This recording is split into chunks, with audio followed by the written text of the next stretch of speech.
వీక్షిద్దాం. ఇది ఏంటది? క్రింద జరిగే తంతుని చూద్దాం అంటే ఈయన మంచి రెడీగా ఉన్నాడు. సో ప్రభుతో పాటు ఈయన కూడా చాలా యాంగ్జైటీగా ఎవరు ఎలా పాడతారు, అది మ్యూజిక్ నైట్, అది కాన్సెప్ట్. కానీ నాకు ఆ మాట సరిగ్గా వినపడకుండా పలకడం నాకు ఇష్టం ఉండదు యాజ్ ఎ టీచర్. కనుక ఈ మ్యూజికల్ నైట్ దాన్ని అక్కడి నుంచి చూడటానికి ఎవరు ఎలా పాడతారు, మా చర్చ్ మెంబర్స్ ఎలాగా, స్టీవెన్సన్ గారు ఇలాగ ఇలా అనుకుంటున్నాడు. సో ప్రభుతో పాటు కూర్చుంటే చాలా చక్కగా మ్యూజిక్ స్టార్ట్ అయింది. వీళ్ళందరూ వచ్చారు, చక్కగా పాడుతున్నారు, సౌండ్ రావట్లేదు.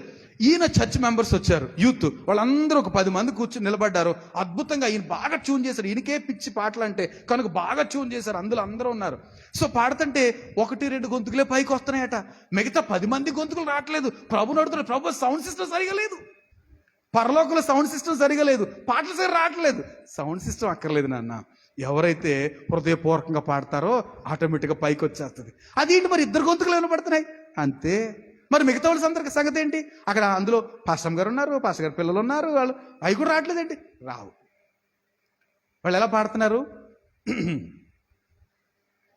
అంటే ఎవరినో ఇంప్రెస్ చేయడానికి అలా పాడుతున్నారు. మిగతా వాళ్ళు మాత్రం ఎవరో 1-2 మాత్రం హృదయపూర్వకంగా పాడుతున్నారు, అవే చేరుతున్నాయి. ఇప్పుడు చెప్పండి, రాజుని కనపరచడం సులువా, దేవుని కనపరచడం సులువా? రాజుని కనపరచడమే అంటే ఏదో విధంగా మిమ్మల్ని కన్విన్స్ చేసేస్తాను అనుకుంటారు కదా మీరు. సో నా ఉద్దేశం అది కాదు, చాలా కష్టం అండి. సో ప్రభు అన్నాడు ఇక్కడ, దేవుని రాజుని కనపరచు, అలాగూ చేయని వాని జోలికి పోకు. కొన్ని మాటలు మీకు త్వరగా చూపెట్టాలని ఆశపడుతున్నాను. ఏమండి, రాజుని గణపరచడం గురించి ఈరోజు కీర్తనలో మనకి కీర్తన ఏంటంట 78వ కీర్తనలో ఒక మాట నన్ను ఆలోచింపజేసింది. ఏంటంటే 78 కీర్తనలో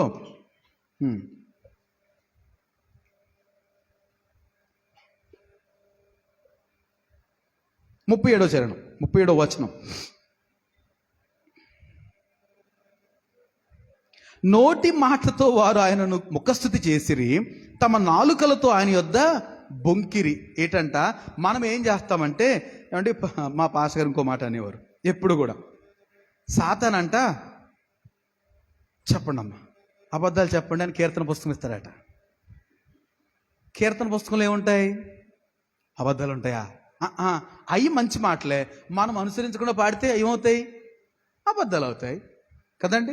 ఇప్పుడు మనము దాని ప్రకారం లేకుండా పాడేస్తున్నాం అనుకోండి, ఉన్న పాటు నా వచ్చేస్తున్నాను ప్రభువా, ఉన్న పాటను వచ్చేస్తున్నాను ప్రభువా అని కనీసం ఏమి చలనం లేకుండా, ఏమి మార్పు లేకుండా ఉన్నట్టే వచ్చేస్తాను ప్రభు. ఇంకా చాలా మాటలు అంటాం కదా. కనుక అంటే సాతాను మనల్ని బొంకించడానికి ఏమి ఇస్తాడట? పాటల పుస్తకం ఇస్తాడట. అన్ని తప్పులు పాడతామంటే ఇది స్పెల్లింగ్ మిస్టేక్స్ కాదు, అందులో ఉన్నది హృదయపూర్వకంగా పాడలాంటికి దమ్ము లేదు. అలా పాడకుండా పైకి అందులో అయితే పాడకపోతే ఏమనుకుంటారు? అర్థవంతంగా పాడమంటారు. ఇదంట ఈ కీర్తనలు రమ్యంగా పాడాలట. సింగ్ విత్ అండర్స్టాండింగ్, అర్థవంతంగా పాడాలట.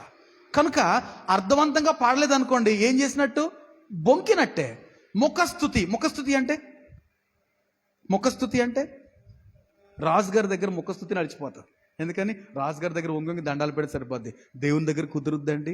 ముఖస్థుతి అంటే చెప్పండి. ఇప్పుడు ఏంటంటే లోపల ఒకటే ఉంటుంది, బయటికి ఇంకోటి మాట్లాడతాం. ప్రభువా మీకు స్తోత్రం అంటే హృదయపూర్వకంగా ఉందనుకున్న మాట, అది దేవుని దగ్గర చేరుతుంది. హృదయంలో అలా కాకుండా మనకే ప్రభువా అని ఆయన అంటాము. ఈ మాట చూడండి ఒకసారి, ప్రభువా అని దేవుణ్ణి అంటాము, మనకు మనమే ప్రభువులు కదండి. మనకి